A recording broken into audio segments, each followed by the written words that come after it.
So just like with the balls at the beginning, the ability to get up to standing is probably the most important thing. So if you can get up without leaking space, when I get up off the ground, I don't want to leak space. I don't want to have gaps where I'm forming not pyramids, right?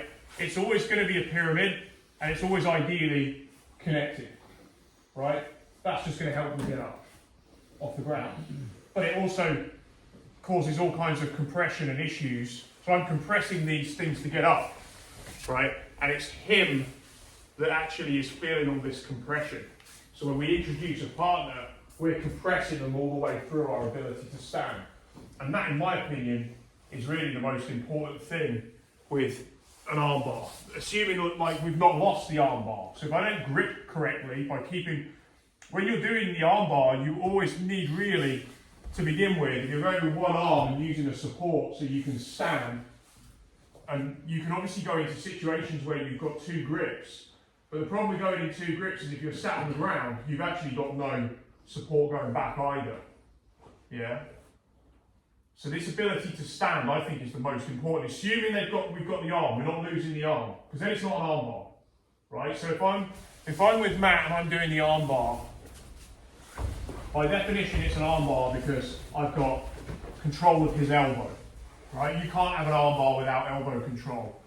So when I'm doing this and I'm thinking about climbing on, I don't let this open because he's really strong and he's gripping hard. I don't let this open.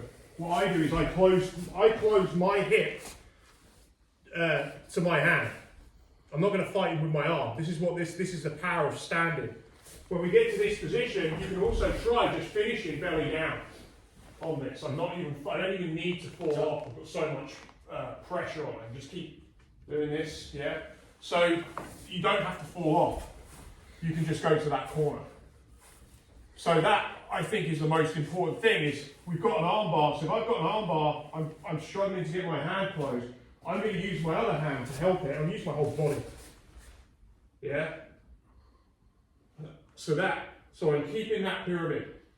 And by changing the angle, he's got all kinds of issues now in terms of trying to defend it.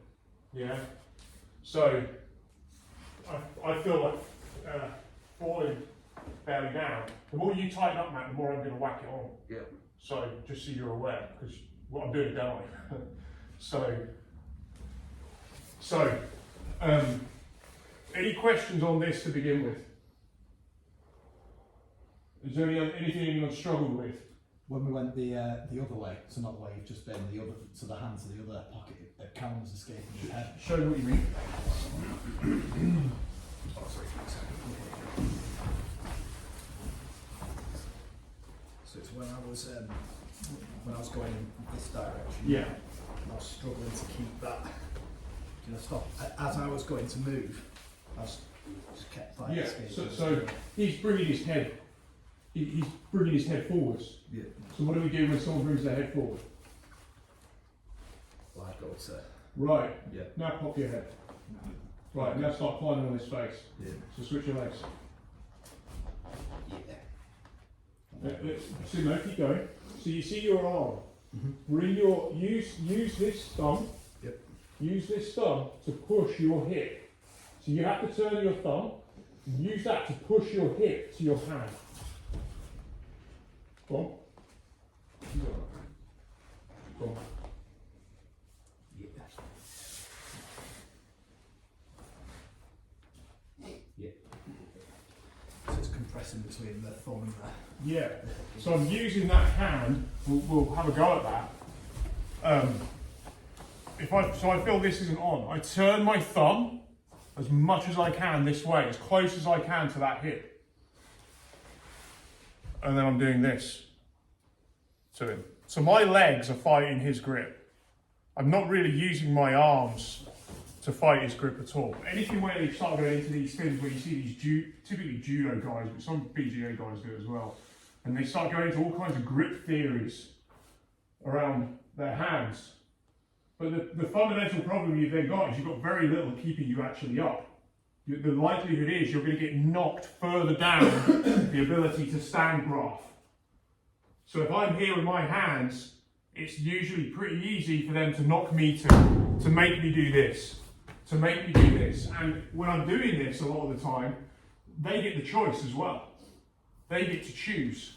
So this is like a chess, it's like a chess match, chess end in this, in terms of the possibilities. But the most important thing to me is just this ability to keep standing.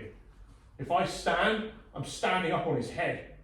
And so he has to deal with that while we negotiate with his arm, on his arm. So I want his elbow, I want to straighten his arm. He doesn't want to straighten his arm. Right, we put my weight on your head, right? One way or another, my weight's going to go all on your head. I'm going to start taking your head away from your arm, right? And then we're going to start isolating. That's really what's going on. So start gripping up tight. So what we're going to do is the guy on the bottom is going to kind of make it hard for you. You're going to try and grip tight, keep this, you're letting the arm in, but he's going to try and keep it tight so that you're struggling to get that arm to here. And all I want you to work on doing is that. It doesn't really matter which way round it is. So I make sure it's on the crest. If I can't reach, hand goes as tight as possible, thumb turning away. And I'm going to use my legs and my arm and everything to push my weight back on. Yeah? Let's give it a go.